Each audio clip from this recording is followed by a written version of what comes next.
ఆధ్యాత్మిక చింతన అనేది భారతీయ జీవన విధానంలోనే మమేకమై ఉంది. సంపూర్ణమైన ఆధ్యాత్మిక జీవనాన్ని గడపడం అంటే సన్యాసాన్ని స్వీకరించమని కాదు. జీవన పర్యంతం దైవచింతన, సాధుమయ సత్వజీవనాన్ని కొనసాగించడం, క్రమశిక్షణాయుతమైన జీవనశైలిని అనుసరించడం. ఆ పరంపరలో మన సంప్రదాయం ఎందరో తేజోమూర్తుల ద్వారా సుసంపన్నమయ్యింది. సాటివారికి సాయపడటం, ఆకలిగొన్న వారికి అన్నం పెట్టడం, ఆపదలో ఉన్నవారికి చేయూతనివ్వడం వంటి సేవా కార్యక్రమాలను మించిన ధార్మిక ప్రక్రియలు లేవని ఎందరో మహనీయులు విశ్వసించారు. తాము విశ్వసించడమే కాదు, వాటిని ఆచరణలో పెట్టి అందరి చేత ఆచరింపచేస్తున్నారు. ఆ సంవిధానంలోనే విశిష్ట గురువుగా, అవధూతగా పేరొంది నెల్లూరు ప్రాంతానికి ఆరాధ్య దైవంగా వెలుగొందుతున్నారు వెంకయ్య స్వామి. నిలువెత్తు నిరాడంబరానికి, అత్యున్నత ఆధ్యాత్మిక చైతన్యానికి ప్రతీక వెంకయ్య స్వామి. షిరిడీ సాయి, రమణ మహర్షి వంటి సాధు సంపన్న మూర్తుల సంవిధానంలోనే వెంకయ్య స్వామి సామాన్య ప్రజలలో ఆధ్యాత్మిక భావ సముద్ధరణకు పాటుపడ్డారు. సంపన్నత్వం, సాధారణత్వం, సద్గురు సేవ అనే 3 సూత్రాల్ని వెంకయ్య స్వామి భక్తులకు అనుగ్రహించారు. సంపన్నత్వం అంటే లౌకికమైన సంపదలు కాదు, అది ఆధ్యాత్మిక సంపన్నత. సాధారణత్వం అంటే నిరాడంబరత, సాధు జీవనం. సద్గురు సేవ అంటే గురు పరంపరగా ఎందరో గురువులు అందించిన దివ్య జీవన సూత్రాల్ని మన జీవితానికి సమన్వయం చేసుకోవడం. సరళ సుందరమైన, సహజ సమ్మోహనమైన ఆధ్యాత్మిక సూత్రాల్ని అందించి వెంకయ్య స్వామి సామాన్య జన బాహుళ్యానికి చేరువ అయ్యారు.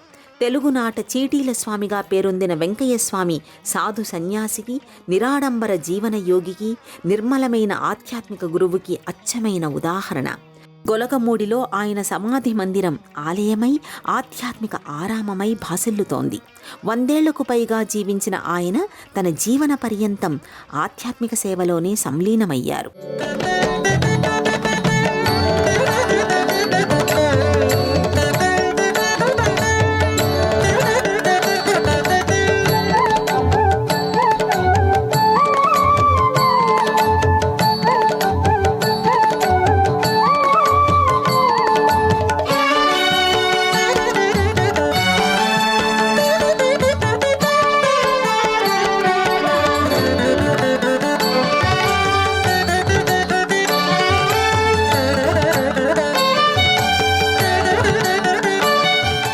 అవధూతగా ఖ్యాతిగాంచిన వెంకయ్య స్వామిని భక్తులు షిరిడీ సాయి అవతార స్వరూపుడిగా, షిరిడీ సాయే వెంకయ్య స్వామిగా అవతరించినట్టుగా విశ్వసిస్తారు.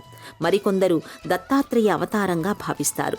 దత్తావతార పరంపరలో ఎందరో గురువులు ఆవిష్కారమయ్యారు. ఆ సంవిధానంలో వెంకయ్య స్వామిని సైతం దత్త సంప్రదాయ గురువుగా భక్తులు ఆరాధిస్తుంటారు. ఆంధ్రప్రదేశ్లోని నెల్లూరు జిల్లాలోని నాగుల వెల్లటూరు అనే గ్రామంలో సోంపల్లి పెంచలయ్య, పిచ్చమ్మ దంపతులకు వెంకయ్య జన్మించారు. ఆయనకు 2 సోదరులు, 1 సోదరి ఉన్నారు. వెంకయ్య ఎప్పుడు జన్మించారో తెలియదు. అయితే గొలగమూడిలో 1982 ఆగస్టు 24న మహాసమాధి అయ్యారు. అప్పుడు వెంకయ్య స్వామికి 100 సంవత్సరాలు ఉంటాయి. కాబట్టి ఆయన 1880, 1890 సంవత్సరాల మధ్య జన్మించినట్టుగా భావిస్తారు. షిరిడీ సాయిబాబాకు వెంకయ్య స్వామికి భక్తులు కొన్ని సారూప్యాల్ని పేర్కొంటారు. సాయిబాబా మహారాష్ట్రలోని మారుమూల గ్రామమైన షిరిడీని తన నివాసంగా ఎంచుకున్నారు. అలాగే వెంకయ్య స్వామి తన నివాసానికి మారుమూల ప్రదేశమైన గొలగమూడిని ఎంచుకున్నారు. అదే తన నివాసంగా ఎంపిక చేసుకున్నారు. నెల్లూరు జిల్లా వెంకటాచల మండలంలో ఉన్న గొలగమూడి పవిత్ర పెన్నిధిగా అలరారుతోంది. కాశీక్షేత్రంలో విశ్వనాథుడు కొలువైన ప్రదేశంలో ఆలయం విస్తరించి ఉన్న 5 ఎకరాల భూమి పరమ పవిత్రం. అలాగే గొలగమూడిలో వెంకయ్య స్వామి ఉన్న 11 ఎకరాల ప్రాంతం పరమ పునీతం. వెంకయ్య స్వామి సమాధి మందిరం ధుని 11 ఎకరాల ప్రదేశంలో వ్యాపితమై ఉంది. స్థానిక స్థల పురాణాల ప్రకారం గొలగమూడికి ఓ ప్రత్యేకతను చెబుతారు. కృతయుగంలో గరుత్మంతుడు వైకుంఠం నుంచి సప్తగిరుల్ని తీసుకువచ్చాడు. ఆ సందర్భంలో ఆ గిరుల నుంచి ఓ కొండ భాగం గొలగమూడి ప్రదేశంలో పడిందంటారు. అలాగే గరుత్మంతుడు ఆ ప్రదేశంలోనే కొంతకాలం విశ్రాంతి తీసుకున్నాడంటారు. అందుకే ఈ పవిత్ర ధామాన్ని వెంకయ్య స్వామి తన నెలవుగా చేసుకున్నారు. సర్వేశ్వరా సాయి సర్వము నీవోయి, పరమేశ్వరా సాయి పరంజ్యోతివి నీవోయి.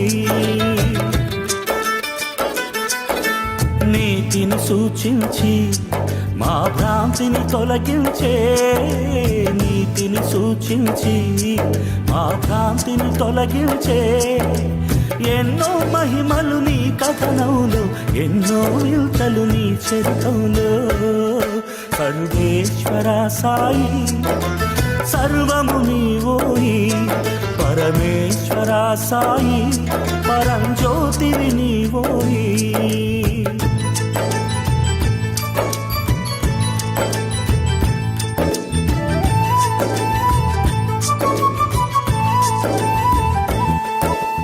తన స్వగ్రామమైన నాగుల వెల్లటూరు నుంచి బయలుదేరిన తరువాత వెంకయ్య నెల్లూరు జిల్లాలోని పెంచలకోన పర్వతాలలో ఓ మహర్షిని దర్శించుకున్నాడని చెబుతారు. వెంకయ్య ముఖవర్చస్సును ఆ మహర్షి గుర్తించాడు. భవిష్యత్తులో గొప్ప అవధూత అవుతాడని గ్రహించాడు.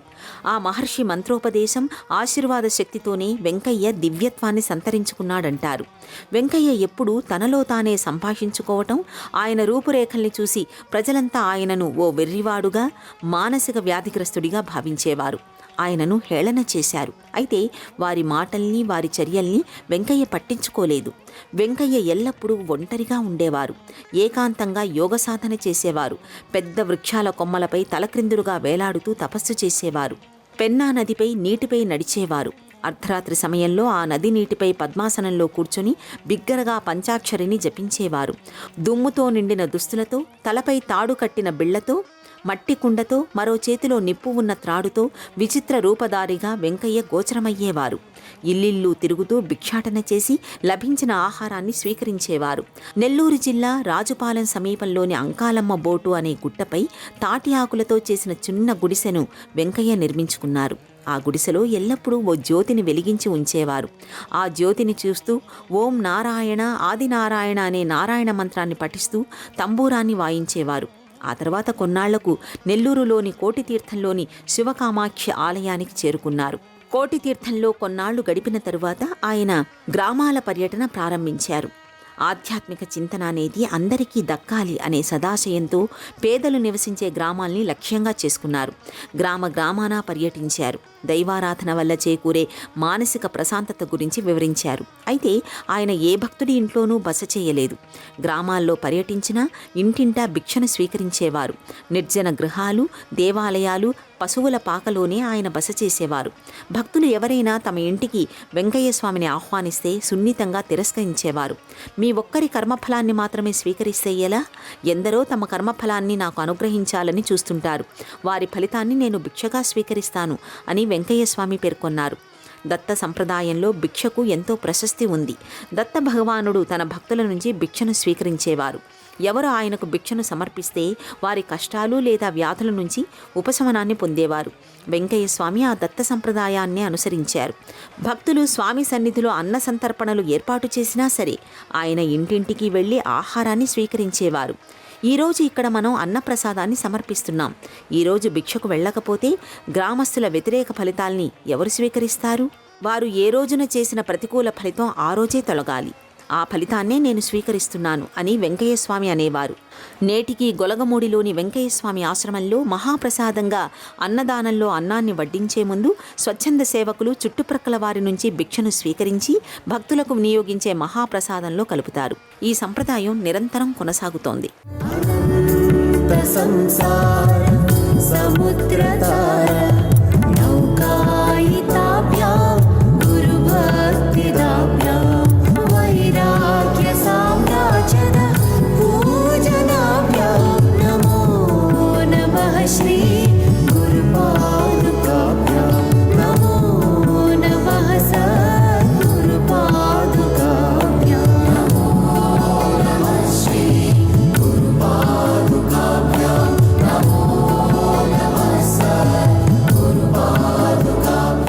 షిరిడీ సాయి ఎల్లప్పుడూ తమలో తాము మాట్లాడుకునేవారు.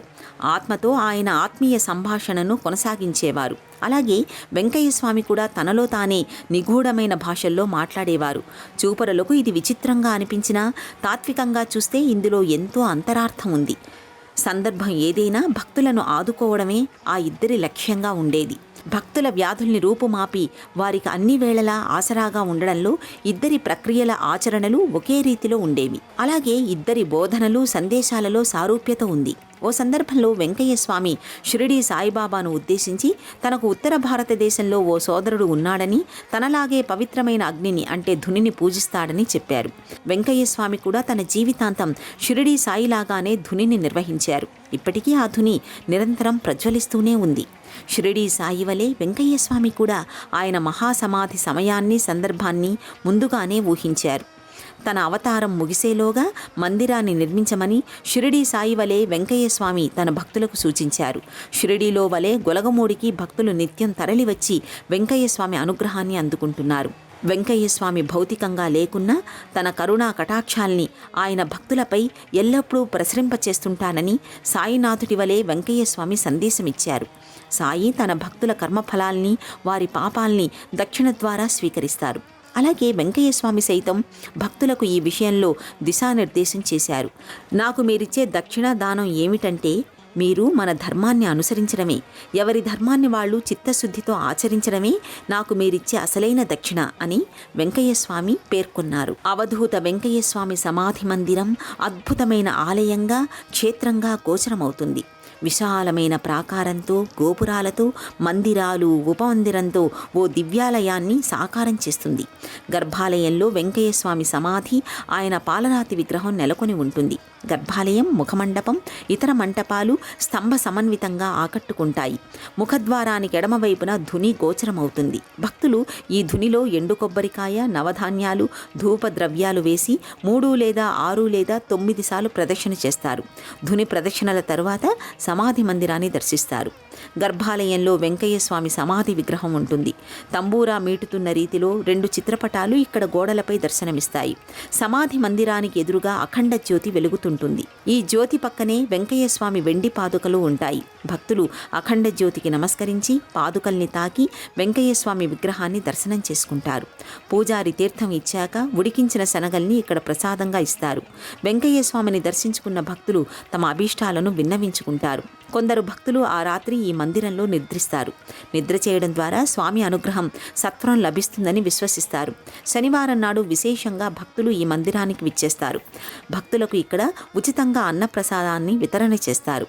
భగవాన్ వెంకయ్య స్వామి విద్యాలయం, విద్యార్థుల వసతి గృహం, గోశాల, వృద్ధాశ్రమాల్ని వెంకయ్య స్వామి దేవస్థానం వారు నిర్వహిస్తున్నారు. ఈ ఆశ్రమంలోనే సుబ్రహ్మణ్య స్వామి, వీరాంజనేయ స్వామి మందిరం, కోనేరు, నవగ్రహ మందిరం, వెంకయ్య స్వామి కుటీరం, రామాలయం నెలకొని ఉంది. భక్తులు ఈ పవిత్ర ప్రదేశాలను దర్శించుకుంటారు.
వెంకయ్య స్వామి తన భక్తుల్ని విచిత్రమైన రీతిలో విలక్షణంగా అనుగ్రహించేవారు.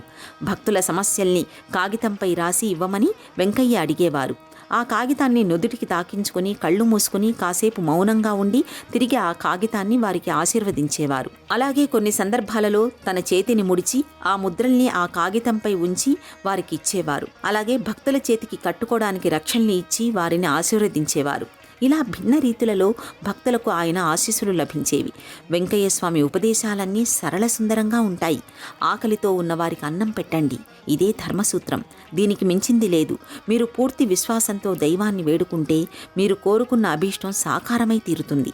వెంకయ్య స్వామిని ఈ దేహంలో మాత్రమే చూడకండి, నేను అన్నింటా ఉంటాను, అన్నింటా ఉన్నాను, అంతటా నన్ను వీక్షించండి. మీరు నన్ను వదిలినా నేను మిమ్మల్ని వదలను.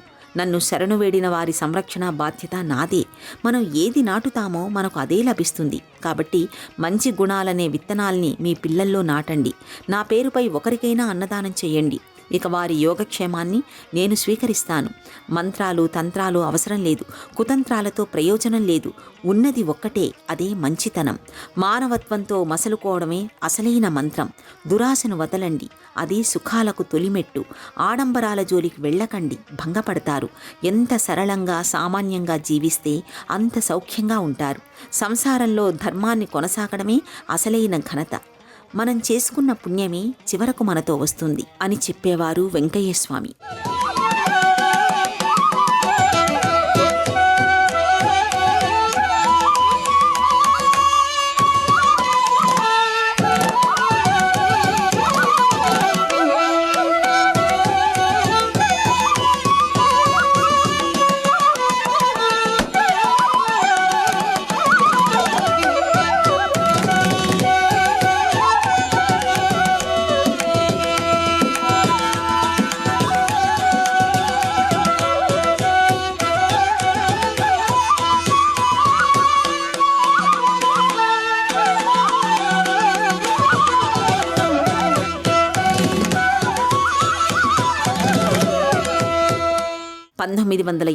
సంవత్సరం ఆగస్టు 24న వెంకయ్యస్వామి మహాసమాధి చెందారు. మహాసమాధికి 2 నెలల ముందు నుంచి వెంకయ్యస్వామి చాలా బలహీనంగా ఉన్నారు. తనకు సమయం ఆసన్నమైందని, తాను త్వరలోనే అదృశ్యమవుతానని భక్తులకు శిష్యులకు చెప్పేవారు. ఓ రోజు అకస్మాత్తుగా ఆయన అపస్మారక స్థితిలోకి వెళ్లారు. ఆయన శివైక్యం చెందారని భక్తులు భావించారు. ఆయన శరీరమంతా చల్లబడిపోయింది. నేత్రాలలో ఎలాంటి చలనమూ లేదు. భక్తులు శోకసంద్రంలో మునిగిపోయారు. కానీ కాసేపటికి ఆయన కాళ్ళు కళ్ళు కదిలించారు. చేతులెత్తి అందర్నీ ఆశీర్వదించారు. ఆ హఠాత్ పరిణామానికి అక్కడి వారంతా ఆశ్చర్యచకితులయ్యారు. నేను స్వర్గద్వారం వరకు వెళ్ళి వచ్చాను, నాకింకా మరికొంత సమయం ఉందని వెనక్కి పంపేశారు అని ఆయన నవ్వుతూ చెప్పారు. షిరిడీ సాయిబాబా విషయంలోనూ ఇదే జరిగిందని ఆ సందర్భంగా ఈ ఉదంతాన్ని గుర్తు చేసుకున్నారు. అది 1982 ఆగస్టు 24. గొలగమూడిలో వెంకయ్యస్వామి భక్తుల్ని ఆశీర్వదిస్తున్నారు. అయితే ఆయన ఆ రోజు నిరంతరం పెద్దగా అరుస్తూ మాట్లాడసాగారు. వెంకయ్యస్వామి విపరీత ప్రవర్తన భక్తులకు ఆశ్చర్యం కలిగించింది. భక్తుల సమక్షంలో ఓం నారాయణ ఆదినారాయణ అనే మంత్రాన్ని బిగ్గరగా పఠిస్తూ ఒక్కసారిగా తన పంచప్రాణాల్ని అనంత వాయువుల్లో సంలీనం చేశారు. స్వామి తన భౌతిక కాయాన్ని వదిలి ఊర్ధ్వలోకానికి పయనమై వెళ్ళిపోయారు. అన్నం, పరమాత్మ చైతన్యం, ఆధ్యాత్మిక జీవనం అనే 3 సూత్రాల సమ్మిళితంగా ఆయన జీవన ప్రస్థానం కొనసాగింది. ఆయన దార్శనికత, ఆయన మార్గదర్శకత్వంలో వెంకయ్యస్వామి భక్తులు తమ జీవన సరళిని కొనసాగిస్తున్నారు. ఆయన భౌతికంగా దూరమైన వెంకయ్యస్వామి అందించిన స్ఫూర్తి నిరంతరం కొనసాగుతూనే ఉంటుంది.